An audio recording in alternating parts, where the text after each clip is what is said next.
আসসালামু আলাইকুম। সবাইকে শুভেচ্ছা জানাচ্ছি। মাসুম মাহবুব। দেখছেন ওপেন দ্য ইউটিউব চ্যানেল এবং মাসুম মাহবুব ফেসবুক পেজ। আপনাদের জন্য বেশ কিছু ব্রেকিং খবর আছে আজকে। প্রথম ব্রেকিং খবরটি হলো ডোনাল্ড ট্রাম্পের উপর হামলা হয়েছে। ৬ রাউন্ড গুলি করা হয়েছে তার উপর। দ্বিতীয় গুরুত্বপূর্ণ খবর, পাকিস্তান থেকে চলে গেছে আব্বাস আরাকচি। যখন আমেরিকান প্রতিনিধি দল পাকিস্তানে আসতে চাচ্ছিল ঠিক তখনই চলে গেল পাকিস্তানের প্রতিনিধি দল। ৩ নম্বর গুরুত্বপূর্ণ খবর, মার্কিন গণমাধ্যম দাবি করেছে ইরানের ইস্পাহানে গোপন বিশাল এক নিউক্লিয়ার সাইট তৈরি হয়েছে, যেখানে ১১০০ টন ইউরেনিয়াম সমৃদ্ধ করেছে ইরান। পাশাপাশি হরমুজ ইস্যুতে আমেরিকা শেষ পর্যন্ত বড় যুদ্ধের দিকে এগুচ্ছে, এমন তথ্য পাওয়া গেছে। দর্শক, চলুন আমি আপনাদেরকে গুরুত্বপূর্ণ খবরগুলোকে সংক্ষিপ্ত আকারে দেবার চেষ্টা করছি। প্রথম যে খবরটি দিয়ে শুরু করতে চাই সেটি হলো মার্কিন প্রেসিডেন্ট ডোনাল্ড ট্রাম্প। তিনি কালকে ওয়াশিংটনে হিলটন হোটেলে সাংবাদিকদের একটি ডিনারের আয়োজন করেছিলেন এবং সেখানে প্রায় হাজারখানিক মানুষ উপস্থিত ছিল। মার্কিন যুক্তরাষ্ট্রে থাকা সব বাঘা বাঘা সাংবাদিকরা প্রেসিডেন্টের আমন্ত্রণে উপস্থিত হয় এবং সেই সময় ট্রাম্প যখন মঞ্চে বসে আছেন, তখন কোনো এক ব্যক্তি তাকে কোনো একটি কিছু দেখাচ্ছিল। হঠাৎ করে একটু দূর থেকে ৬ রাউন্ড অথবা ৮ রাউন্ড, দুটো তথ্য পাওয়া গেছে। কেউ বলছে ৬ রাউন্ড, কেউ বলছে ৮ রাউন্ড গুলি করা হয়।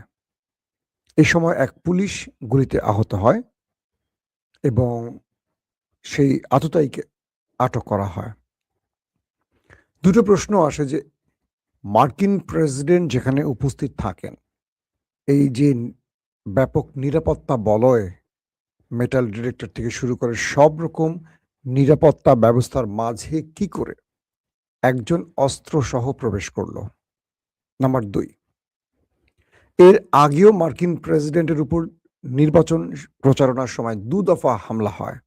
১ দফা, প্রথম দফায় তার কানের কিছুটা অংশ ছিদ্র করে গুলি চলে যায়। মানে অল্পের জন্য তার মাথায় বিদ্ধ হয় না। তারপরে আরেক দফা তার উপর হামলা হয়। আমেরিকার মতো এত নিরাপত্তা বলয় তৈরি করা, এত প্রযুক্তি নির্ভর একটি দেশের সর্বোচ্চ গুরুত্বপূর্ণ ব্যক্তির উপর হামলার ঘটনার নেপথ্যে কারা? ৩ নম্বর প্রশ্ন, জন এফ কেনেডি এবং রবার্ট কেনেডির মতো কি আমেরিকা প্রেসিডেন্ট কোনো বিশ্বস্ত বন্ধুর অবিশ্বস্ত টার্গেটে পরিণত হয়েছেন কিনা? ৪, এ হামলার পেছনেই মার্কিন এস্টাবলিশমেন্ট জড়িত, নাকি নিছক কোনো গোপন আততায়ী? তো এইরকম অনেকগুলো প্রশ্ন তৈরি হয়েছে।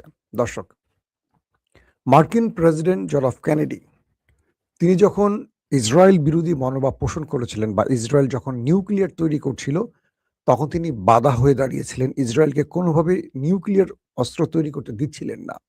সে জন এফ কেনেডি একটা সময় আততায়ীর হাতে প্রাণ হারান এবং তার ভাই রবার্ট কেনেডি তিনিও ইসরায়েল বিরোধী মনোভাবের জন্য একসময় প্রাণ হারান।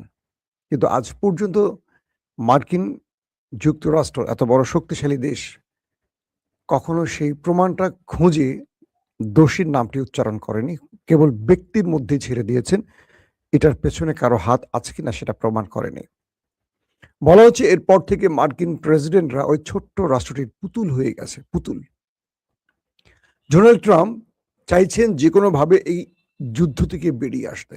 বারবারই তিনি উদ্যোগ নিচ্ছেন, কিন্তু একটি রাষ্ট্র তাকে সেখান থেকে বেরিয়ে আসতে দিচ্ছে না।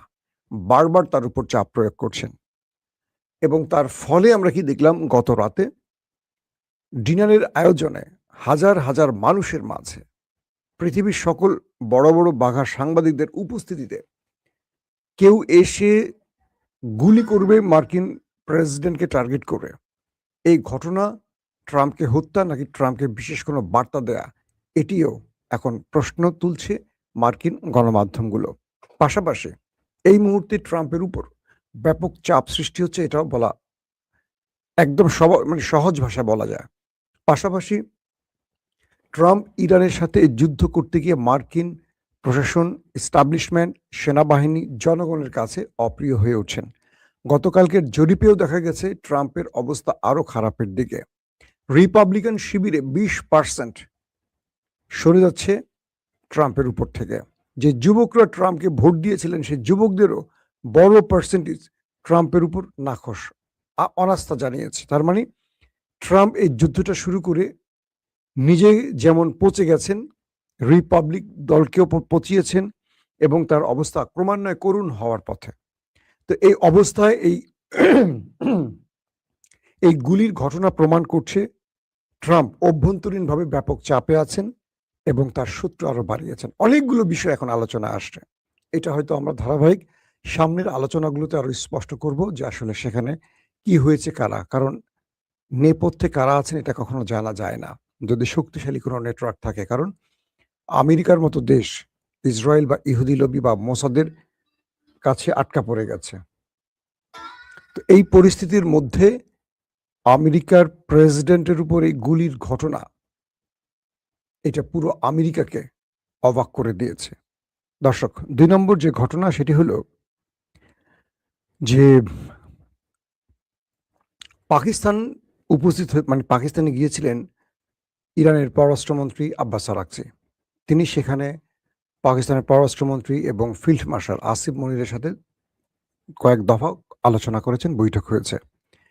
এরপর শোনা গেছে হোয়াইট হাউস থেকে উড়ে আসছিলেন দুজন মার্কিন প্রেসিডেন্টের উপদেষ্টা, একজন জেরার্ড কুশনার, একজন আরেকজন ছিলেন স্টিভ উইটকফ, আর ৩ নম্বর যে ব্যক্তির আসার কথা জেডি ভেন্স। এই ৩ জন।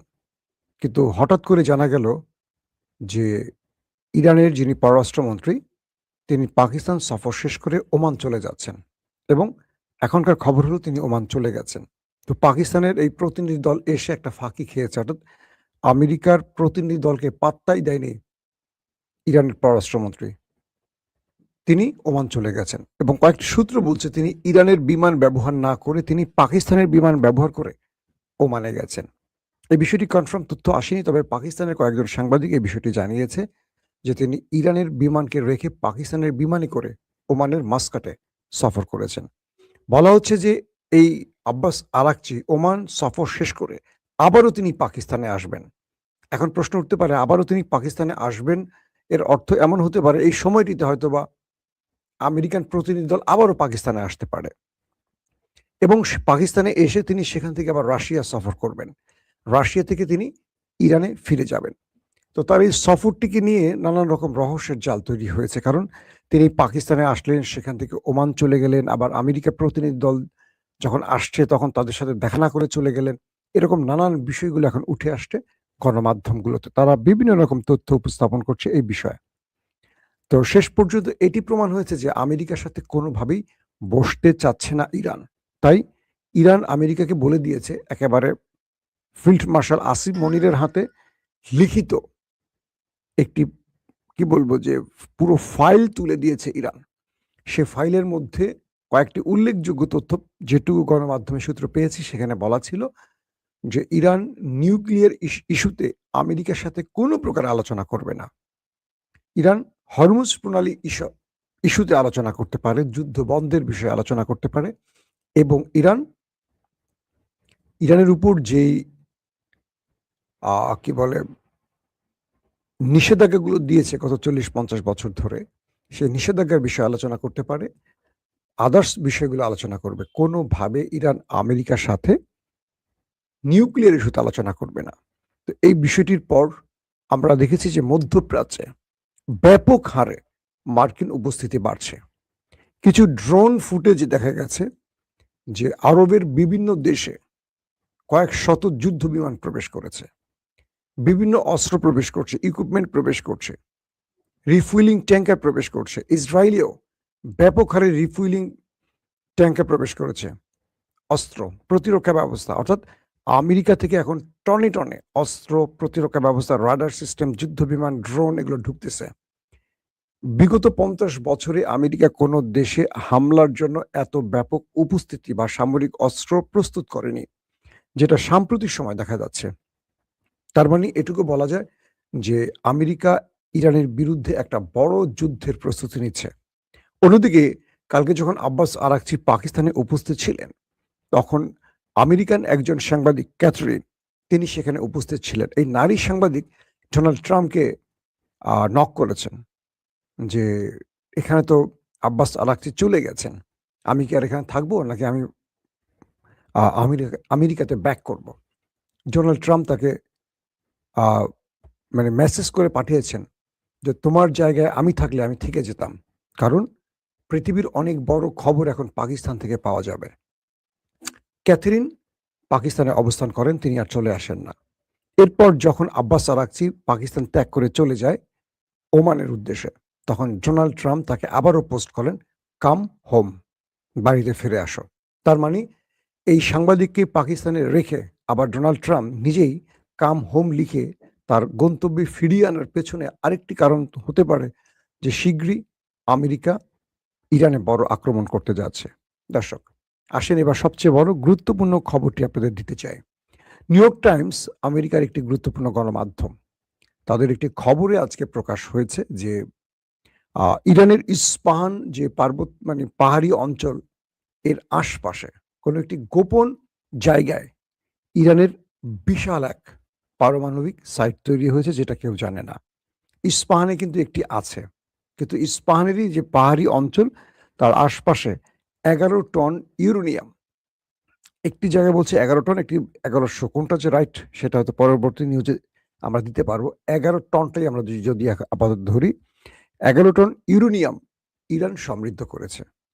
এবং বলা হচ্ছে যে এইখানে একটি গোপন পারমাণবিক সাইটই তৈরি করে ফেলেছে ইরান, এবং যেটা পৃথিবীর সবার নজরের আড়ালে রয়েছে। কে বলছে এটা? New York Times. এবং বলছে যে এখান থেকে ইরান হয়তোবা বড় কোনো নিউক্লিয়ার তৈরির কাজ চালিয়ে যাচ্ছে, এবং ইস্পাহান, ফোর্দো বা যেই মানে আমরা জানি যেগুলি ইরানের রয়েছে, এটার আড়ালের এই নিউক্লিয়ার সাইট। আর ইরান বলছে তাদের কাছে আছে ৪০০ কেজি নিউক্লিয়ার। যদিও আমেরিকা বলছে ৪৫০ কেজি।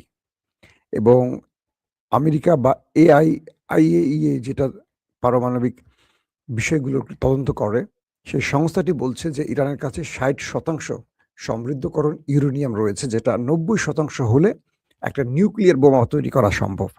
তো ৬০% হলে ৯০% করা খুব ইজি ব্যাপার। প্রথম ধাপে এটা কঠিন বিশুদ্ধ করার ক্ষেত্রে। ৬০% হলে এটা খুব অল্প সময়ে বাকি ৩০% কভার করে। মানে ৯০% কভার করা যায়। তো এই মুহূর্তে যে খবরটি আসছে, নিউ ইয়র্ক টাইমস হঠাৎ করে এই খবরটি কেন দিল যে ইরান ইস্পাহানের পাহাড়ি অঞ্চলে একটি গোপন আস্তানায় একটা বিশাল পারমাণবিক প্ল্যান্ট তৈরি করছে, সেখানে ১১ টন ইউরেনিয়াম ইরানের হাতে আছে। এই খবরগুলোর দুটো ব্যাখ্যা হতে পারে। এক, যে যখন ইরাককে আমেরিকা ধ্বংস করেছে, তখন ঠিক ইরাকের বিরুদ্ধে আমেরিকা এরকম অভিযোগ তুলেছিল যে ইরাকের কাছে নিষিদ্ধ এই রাসায়নিক অস্ত্র আছে, এটা ধ্বংস করতে হবে। এবং এই ধ্বংসের নাম করে আমেরিকা ইরাকে এসে প্রায় 2 মিলিয়ন ইরাকিকে হত্যা করে। কোনো কোনো মাধ্যম বলছে ১ মিলিয়নের বেশি, কোনটা বলছে ২ মিলিয়নের বেশি ইরাকিকে হত্যা করে। এবং পরবর্তী জানা গেছে যে ইরাকের হাতে এরকম কোনো অস্ত্র নেই। কিন্তু ইরাক তো ধ্বংস হয়ে গেছে আমেরিকার আগ্রাসনে। তো বিভিন্ন পক্ষ বলছে আমেরিকা ইরানে আক্রমণের জন্য এই যে নিউক্লিয়ার সাইডে প্রায় ১১০০ টন বা ১১ টন ইউরেনিয়াম পাওয়ার যে গুজবটি ছড়াচ্ছে, এটি আমেরিকার একটি ফাঁদ। এই খবরটি দিয়েই ইরানে হামলা করার বৈধতা তৈরি করতে চায়। আবার কোনো কোনো মাধ্যম বলছে যে না, এটি হতে পারে যে ইরান ইস্পাহানের গোপন কোনো জায়গায় সত্যিকার অর্থেই একটি পারমাণবিক সাইট তৈরি করেছে। দুটি হতে পারে। এখন এই দুটো বিষয়ের সত্যটা কিভাবে আমরা প্রমাণ করব? ইরান কি বক্তব্য দেয় তার উপরে না। ইরান তো সত্যটা স্বীকার করবে না। আবার আমেরিকারও সত্যটা স্বীকার করবে না।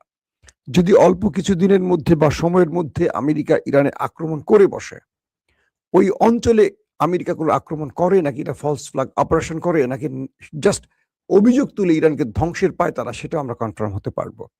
তবে এটা সত্য যে আলী খামেনির হত্যার পর ইরান নিউক্লিয়ারে মনোনিবেশ করেছে এবং আয়াতুল্লাহ আলী খামেনির ছেলে মুস্তফা খামেনি নিজেই ঘোষণা দিয়েছিলেন, আমাদের কাছে যদি নিউক্লিয়ার থাকতো শত্রুরা আমাদের উপর আক্রমণ করতো না।